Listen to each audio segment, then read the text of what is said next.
Here's the question that you should ask every single person you interview. And this is why you should know this one, because whether you're the interviewer or the interviewee, this will help and benefit you. So let's get right on to this week's episode.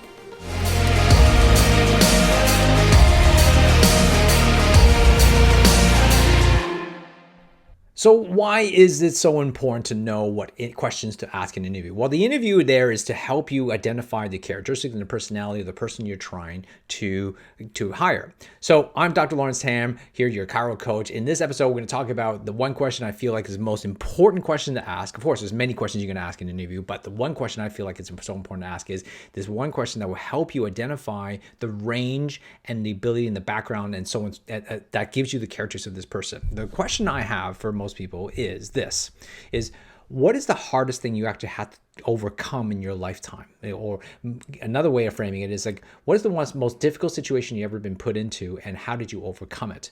Now, a question like that it's not about the answer, it's about how they answer it. Now, the person that answers this question, how they answered it would will position them from one candidate over another. Why is that so important?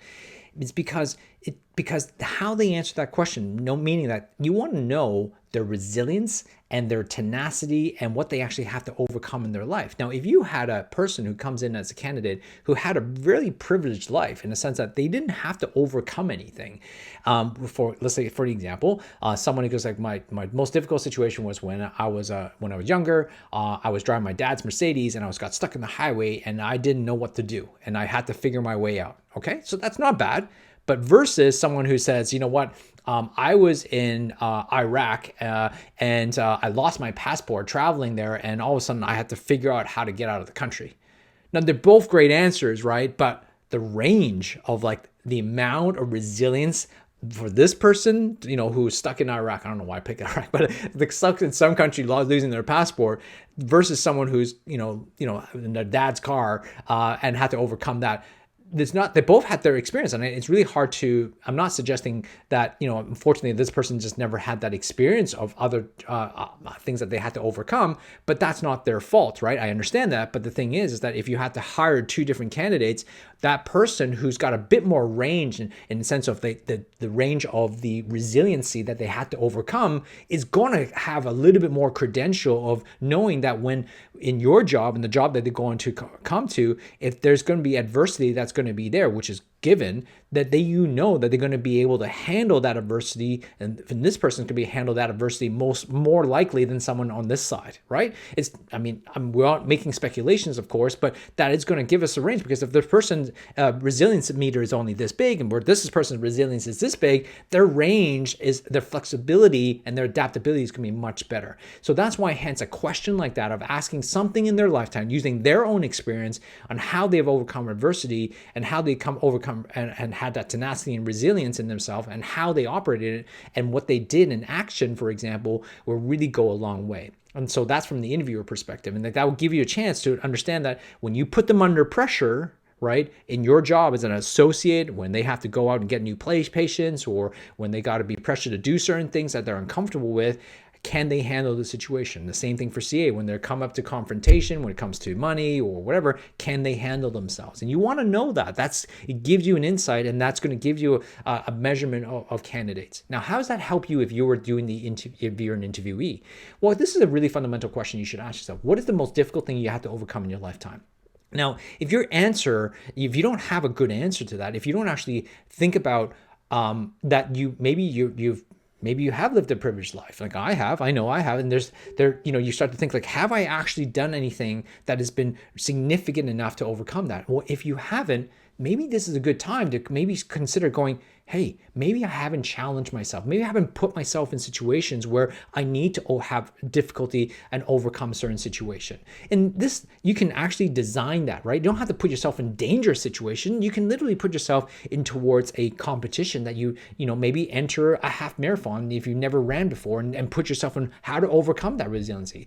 So we actually can design resiliencies in our lifetime by entering or taking courage into steps relative to our tolerance of what we can do. I'm not asking everybody to go do a skydive or a bungee jump or whatever. I'm asking you, based on who you are, based on what you've done in the past, what can you do that's going to challenge you as a person, that takes a lot of courage out of you to actually execute that. That's not life or death, but it does take an effort for you to do it. If you can challenge yourself on a daily, weekly, monthly, at least an annually basis, I think you're going to fundamentally be a better person, and being a better person over time is going to make you a more attractable candidate for particular jobs.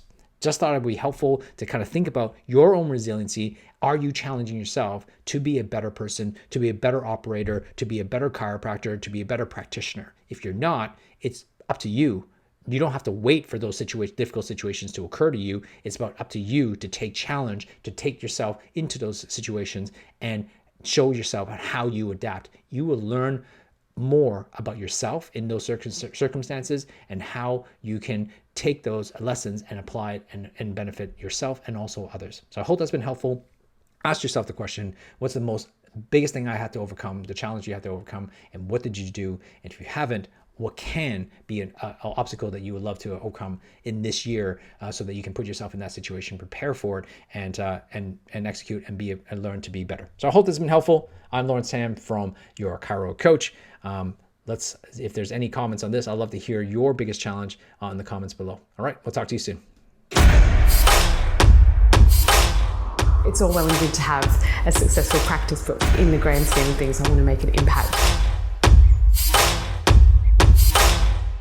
The biggest thing that it's enabled me to do is to develop better relationships with people. The reason I joined was because I was feeling a bit isolated in practice. Now I feel like I have a tribe. Laurence definitely provides a really good insight from outside of my square. You really start to find your true identity. When you're part of a group that supports you, which is what I feel Nitro does, you get some quality results. I was caught up in the hustle side of chiropractic, so now having that freedom, still being just as busy and even more successful. I think that we all elevate and rise together. It really allows me to face my own fears and blockages.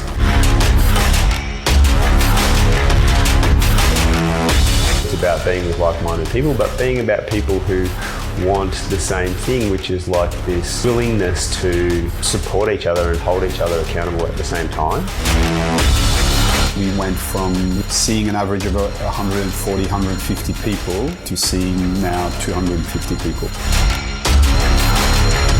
I do have the confidence to, have that voice and make those changes, and I definitely wouldn't have been able to do that without Nitro.